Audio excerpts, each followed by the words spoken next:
ఇటువంటి కృష్ణయ్య గారు లాంటి వాళ్ళు కొన్ని వేల మంది బాధితులు ఈ చట్టం ద్వారా నాటి చట్టం ద్వారా ప్రత్యక్షంగా నష్టం కలిగింది అని తమరికి ఈ వేదిక ద్వారా తెలియజేస్తున్నాను అధ్యక్ష మనం చిన్నప్పుడు చదువుకున్నాం ఒక పిట్ట కథ మీకు చెప్పాల్సిన అవసరం ఉంది అధ్యక్ష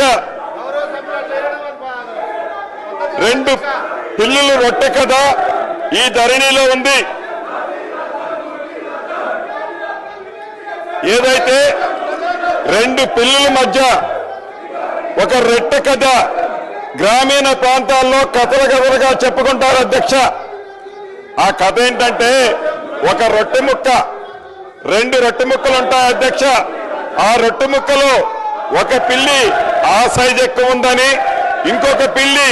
ఈ సైజ్ ఎక్కువ ఉందని కోతి పంచాయతీ చేస్తుంది అధ్యక్ష చివరికి రెండు పిల్లుల్ని కాదని ఆ రెండు రొట్టె ముక్కలని ఆ కథలో కోతి తిన్నట్లే ఈ ధరణి కాన్సెప్ట్ ని పెట్టి తెలంగాణ రాష్ట్రంలో ఉండే దళిత గిరిజన మైనారిటీ బీసీల వేలాది ఎకరాల భూములని ఆనాటి పెద్దలు కోతి సామెతలాగానే తన్నుకుపోయారు అధ్యక్ష ఈ ధరణిని పెట్టి అదే రకంగా ఇటు రాష్ట్రంలో అటు దేశంలో